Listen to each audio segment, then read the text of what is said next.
It's time for the war cry. This one for Judah, Benjamin, and Levi. Can't forget about the bros in the North tribes. Enough said that we servants of the Most High, and it's no lie. On the Most High, we teach the laws in this earth. The Lord touched my mouth, He said use His words. He made me a prophet from birth. This work, it ain't for the weak. This earth, it ain't for me. This war ain't carnal but spiritual. For the battle here is not fleshly, but the flesh weak. So I press feed on the laws of God, so don't test me. And when it's time for war, the bro sounds the horn. I'm like a beast unleashed, you can't tame me. You preachers like cowards. You ain't rightly dividing the word of truth. You worship the creature instead the creator. Yahweh is coming to mutilate you. Oh, true. You washed and you dipped in the blood of the lamb. Gee golly, goddamn, I don't understand. If pastor's right man, then where is the man who stands in the midst of 7 golden lamps? Ain't no time to dance, we pull up our pants. We marry not now, but surely it's near. He who wants wisdom, then please give an ear. Put on from the fear. The whole armor of God is what we need to wear. All of the lights is like a chandelier. A good dude. He actually died of like syphilis or something like that later. But that goes to show you that that's the mind state of our people. We've been deceived. We don't know who we are. So, now you said African American earlier. Do you know your actual nationality? Brother, do you know your nationality? Because honestly, I could talk to the sisters all day, but isn't it until the men, until we get our heads right, that the rest of our nation is going to follow after? What? So I appreciate y'all sisters for listening, but I'm going to work on the brother too. And I'm going to get back to y'all. But ultimately, though, as a nation, brother, we got to guide our nation of people. You see all these brothers out here? You know what I'm saying? We ain't got nothing else better to do than to teach our people. To share some, you know what I'm saying? Because we've been shot down. We've been, you know what I'm saying, subjugated to all this wickedness. All this stuff in slavery, that happened for a reason. Did you know slavery was in the Bible? Did they teach y'all about slavery in school? Let's check out Deuteronomy 28. Because this is very pivotal. If you don't know your history, it's going to keep happening to you over and over and over. So let's get some history, let's take it to the foundation. Let's understand why slavery happened to us and who we are as a people. So check this out, Deuteronomy 1 verse 1, matter of fact. Because Deuteronomy 1 verse 1. Because I'm going to show you that this book is only for a specified group of people. And in the back of your mind, I want to see, ask yourself, does this apply to me? Deuteronomy 1:1. The book of Deuteronomy, chapter 1, verse 1. These be the words which Moses spake unto all Israel. Right, so these are all the words that apply to Israel. He spoke only to the Israelite people. Now let's get the curses that happened to the Israelite people. Deuteronomy 28:15. The book of Deuteronomy, chapter 28, verse 15. But it shall come to pass. So Moses is saying, it shall happen, it shall come to pass. If thou wilt not hearken unto the voice of the Lord thy God. So if you don't do what your God is saying, right, if you don't follow the commandments, guess what's going to happen to you? To observe, to do all his commandments and his statutes, which I command thee this day, that all these curses shall come upon thee and overtake thee. Right, so the book says all of these curses are going to come upon us and overtake us. So basically this is going to happen to us and there's nothing we can do about it. Let's get more specifically with the curses. Now they said they teach you about slavery. How do we get here to America as a people? What mode of transportation? Did we walk here from Africa? We came here on a boat. Did you know that was in the Bible? Let's get that. Bring it out. The book of Deuteronomy, chapter 28, verse 68. And the Lord shall bring thee into Egypt again. Now let's explain what Egypt is. Because the Bible is very redundant. It'll talk about something in one place and explain it in another place. The book of Exodus, chapter 20, verse 2. Verse 1. I am the Lord thy God, which have brought thee out of the land of Egypt, out of the house of bondage. Right, so Egypt is synonymous with bondage. That's just like saying, yo, you about to go downtown. We know we're not talking about the physical place. I'm talking about the jail, right? It was just slang that he was using when he was talking about you're going to go into Egypt again, right? So check this out. Deuteronomy 28, verse 68. And the Lord shall bring thee into bondage again. Slavery again. With ships. With ships. How did we get here like you just said? With ships. Did that not happen to our people? Did we not get packed on these hellified boats? 500 of us plus. It would take about 500 of us. Only like 300 of us will make it. Matter of fact, no, only like 200 of us will make it. Because we had like a ratio of about 3/5. You know what I'm saying? So, he read. By the way whereof I spake unto thee, thou shalt see it no more again. So the way Moses was explaining it, right? You're not going to see it no more again.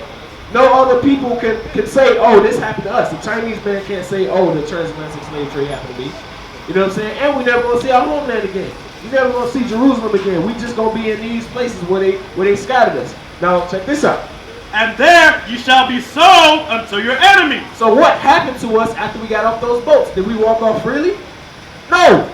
The Bible says we'll be sold unto our enemies. Did that not happen to us? Were we not on option blocks, just like you see here? It wasn't more than 400 years ago that they still were selling slaves in this very land. Matter of fact, we still own the last names of our slave masters today. What? That shows you that this book that was written over 2,000 plus years ago is a true book, and it's about us. Now let's get some more curses. And there you shall be sold unto your enemies for bondmen and bondwomen. We are sold for bondmen, slave man, bondwoman, slave woman. And no man shall buy you. And no man redeemed us. No man came up and said, you know what, we're going to stop this. This is horrible. Now, let's get some more curses. The book of Deuteronomy, chapter 28, verse 16. Uh-huh. Cursed shalt thou be in the city, and cursed shalt thou be in the field. Cursed shall thou be in the city, and cursed shall thou be in the field. Who got the definition of ghetto? Somebody get that in the book. But check this out. Are we not cursed with the impoverished cities? Are we not shot down in our own streets? Are we not in every ghetto? Matter of fact, somebody gonna bring out the book that's gonna explain what the definition of a ghetto is. But we always in the hoods. In every low place in all of these different countries, whether you go, you know what I'm saying, to South America or whatever, we're in the hoods, we're in the slums, we're in the favelas. We cursed in the city. And cursed in the field. We was out there picking cotton. We was out there picking sugar cane. We was out there doing all this stuff. We was out there getting whipped in our backs. We were cursing the field. We still cursing the field even today. Because guess what? If you go to jail, that's the modern day slavery. We still in the field. We still in the field, chopping down rocks and stuff like that in the chain gang. But let me get this definition of what the ghetto is. Because a lot of people say, oh, this is ghetto, or this is so ghetto, or you know what I'm saying, whatever. But check this out. The definition of ghetto, formerly in most European countries, a section of a city in which all Jews were required to live. Right, so a ghetto is where the Jews were required to live. What are they doing in our cities right now? They poisoning our waters. That's an act of terrorism. But nobody gives a damn. That's why we cursing the city. That's why we cursing the field. Because we went against our God. And we got to come back to the laws. Right. Or it's going to keep happening. It's going to get worse. Let's get some more curses. The book of Deuteronomy, chapter 28, verse 25. The Lord shall cause thee to be smitten before thine enemies. That's why we're getting shot down. That's why Mike Brown, every time I get on Facebook, I see another young brother get killed. Right. Not even with a gun in his hand. Just getting killed. Right. It's our God. He's doing this to wake us up. He's doing this, and that's not the image of Christ, brother. I like the jewelry myself. I had a Jesus piece, but that is idolatry, bro. Let me prove that to you. Matter of fact, we're going over the curses of why people getting shot down. That's one of the reasons. Idolatry is a big, heavy sin. But I know you may not know this, so I ain't going to go hard on you or nothing like that. But let me show how sick this world is, bro, because we think that's a righteous thing. We think that's holy or giving reverence, right? Nah, bro, check this out. Rebecca, you got it? Got what I want? Alright, but check this out, man. Because that ain't even the right image of Christ. Come over here and look at this sign, bro. Who you got? Who you got on your neck is this dude. But check out what that sign does. The book of Habakkuk, chapter 2, verse 18. What profiteth the graven image? It said, what profiteth the graven image? Like, what are you getting out of that? Nothing. It ain't doing nothing for you. It ain't making you smarter. It ain't making you bulletproof. It ain't making you more righteous, right? That the maker thereof hath graven it. The molten image. That's the molten image, right? Idolatry. And a teacher of lies. A teacher of lies, because right now you think that's Jesus around your neck. You didn't know that's Caesar Borgia. But let's get the real image of Christ. Let's get the real image of Christ. And I'm going to get back to why that's idolatry. But yeah, let me finish this one. that the maker of his work trusteth therein to make dumb idols. Right, that's a dumb idol. Because guess what? If the police pull you over today, you wearing a hoodie right now. You look kind of suspicious. They ain't gonna see the Jesus piece. It's alright. No, they gonna shoot you, bro. It's not profit you nothing. Right. It's a teacher of lies. The book of Revelation, chapter 1, verse 1. The revelation of Jesus Christ. Right, so this is the revelation or the revealing of Jesus Christ. So this book is going to reveal you what Jesus Christ looked like. Matter of fact, let's get 3 too. Verse 3. Blessed is he that readeth. So blessed is he that readeth. And they that hear the words of this prophecy. And you about to be blessed to even hear the words of this prophecy. Because around the whole world, that image has this whole world deceived. That is the image of the devil himself. Right. You worshiping the devil when you worship that image.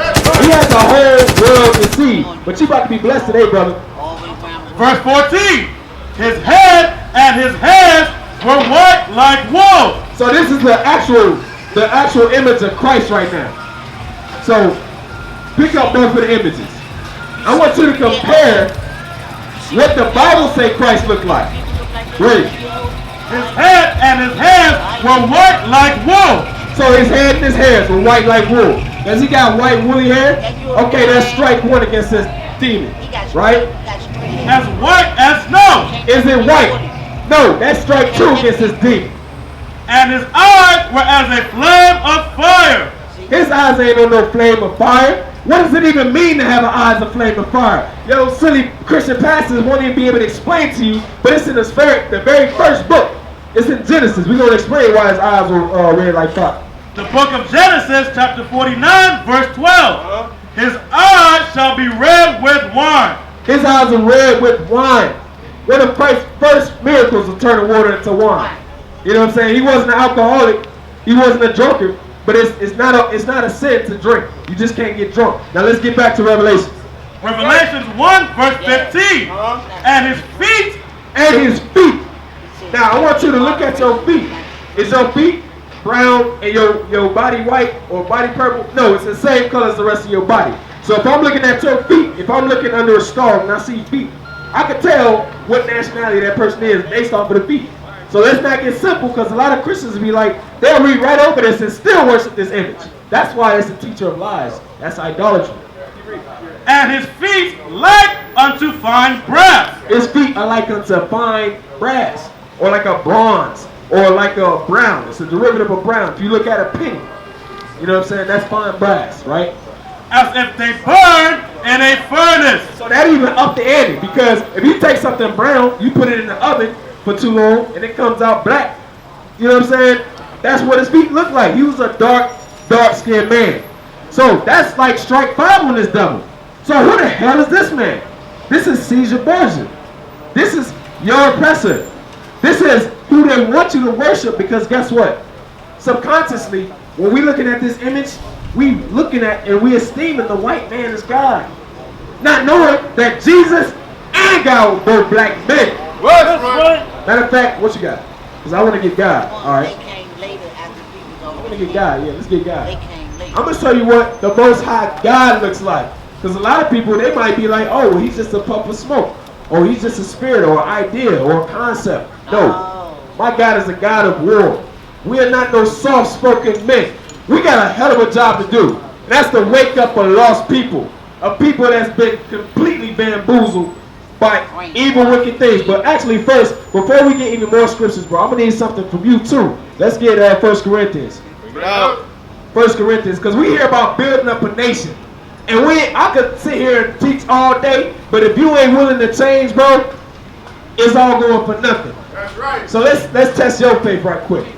Read that. The book of 1 Corinthians, chapter 11, verse 1. So this is the book of 1 Corinthians. What I'm bringing out here is very pivotal. I want you to look at all these brothers out here and make an observation. Once the scripture is being read, it should be clear, but I'm bringing it out anyway. Be ye followers of me, even as I also am of Christ. Now I praise ye, brethren, that you remember me in all things, and keep the ordinances as I delivered them to you. Right, so this is Paul speaking. He's basically saying, you know what I'm saying, do what you have to do, even when I'm not around. You know what I'm saying? Stay in order, basically. But I would have you know that the head of every man is Christ, and the head of the woman is the man, and the head of Christ is God. Right, so there's a divine order. You got the Most High God, you got Christ, you got man, you got the woman, right? Great. Every man praying or prophesying, having his head covered, dishonoreth his head. So let me explain that. Every man praying or prophesying. Praying is simply praying to the Father. Prophesying is having this book open, going out of scriptures. You guys listening to the scriptures, right? You cannot have your heads covered, or you're dishonoring your Christ according to the scripture. But I would have you know that the head of every man is Christ, and the head of the woman is the man, and the head of Christ is God. Every man praying or prophesying, having his head covered. So every man praying or prophesying, every man listening to the Bible should not have his head covered. He should not have his head covered, or else. But every man praying or prophesying, having his head covered, dishonoreth his head. Right. So we dishonoring our heads if we have our heads covered. Why the scriptures are coming out? We dishonoring Christ. Let me get Sirach 32 and 24. Because us to really say we believe in something or we want to change, our actions have to also reflect this. You know what I'm saying? We can't build a nation and then people just like, okay, I'm hearing what you're saying, but I'm gonna still do me. Like, it doesn't work like that. It takes a collective group. Like, even bringing out the whole joint with the head covering, like, brothers, y'all should take your hats off. You know what I'm saying? It's dishonoring to Christ. I'm just leaving it like that. But check this out. The book of Ecclesiasticus, chapter 32, verse 24. He that believeth in the Lord taketh heed to the commandments. So if you really believe in God, you're going to take heed to the commandments. Because what we read earlier was a commandment. It's not no suggestion. You think the Bible is a book of suggestions? No. It's a book of commandments. So if you say take your hat off, while you praying the prophesying, it's clear cut. Now, we're going to get some more, what you got? Okay, so let's get more on this fake image. The book of Revelation, chapter 13, verse 15. And he had power to give life unto the image of the beast. So who is the he they're talking about right now? The he is talking about the so-called Edomites, the so-called white man, right? He had power to give image unto the beast. He had power to give image unto this image right here. He had power to give life unto this joint. By his movies, by his media, by his pictures, by his propaganda, all of that. The book of Job, chapter 9, verse 24. The earth is given unto the hand of the wicked. So the whole earth is ran by the wicked. Esau is the wicked. And many of our people are wicked as hell too. Right. Including ones keeping their head covered while the scripture's coming out. I'm just saying. But let's keep getting that. He covereth the faces of the judges thereof. He covers the faces of the judges thereof. So the actual prophets, he's not going to show you what Moses looked like. He's going to come out with movies with Moses being a white dude. Where do we get that from? Because everybody in the Bible black except for Esau. The book of Revelation, chapter 13, verse 15. And he had power to give life unto the image of the beast, that the image of the beast should both speak and cause that as many as would not worship the image of the beast should be killed. Right. So he gave power to this image to make movies, to make media, make all those different things like I said earlier. Not to mention, anybody that's not worshiping this image will be killed. Back in the old times of the Crusades, they would literally try to assimilate our people by accepting that image. A lot of people in South America were killed by Jesuit priests, burned at stakes, but not accepting that image. It gets deep. The book of Matthew, chapter 24, verse 24. For there shall arise false Christ. So there shall arise many false Christs. This image is a false Christ. It's not even consistent. Because you'll have a blonde hair, blue-eyed Jesus. Then you have a brown hair, brown-eyed Jesus. Like, what the hell is this? This image is portrayed so many different times, so many different ways, claiming to be the same person. But it's all lies. It's all lies and falsehoods. And false prophets. And false prophets, your T.D. Jakes, your Joel Osteens, your Creflo Dollars, they all false prophets. Right. All false prophets. And shall show great signs and wonders. So they showing great signs and wonders. They doing all these different faith healings and all this other stuff. And it shall season and prosper, telling the people what they want to hear, not what they need to do to change. And catching the Holy Ghost, speaking in tongues, all that man. And so much that if it were possible, they shall deceive the very elect. Right. So if it were possible, but it's not. Because the guys, real people are going to wake up. You know what I'm saying? His people are going to hear his voice. His real sheep are going to follow him. Now check this out.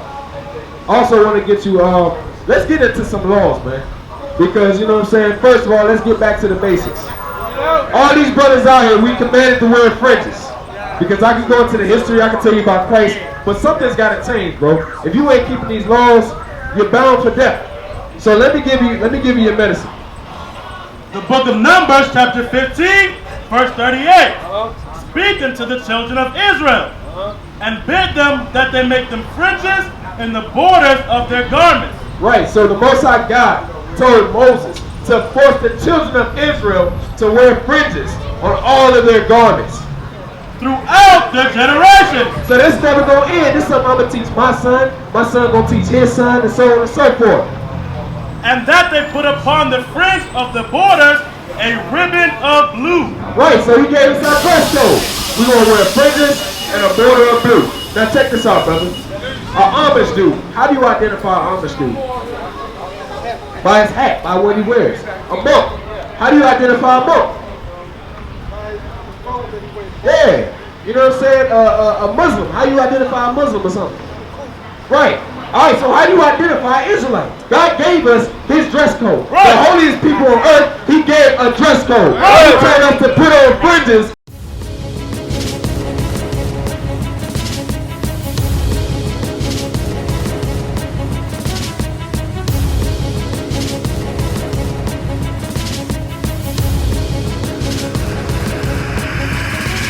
Shalom, Israel. I'm Elder Nathaniel of Israel United in Christ.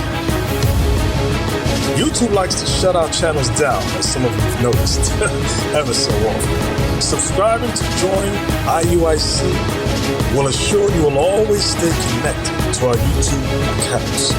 We want to do our best to make sure this truth gets out. Please click and join our subscriber YouTube channel called Join IUIC to stay linked to all of our videos.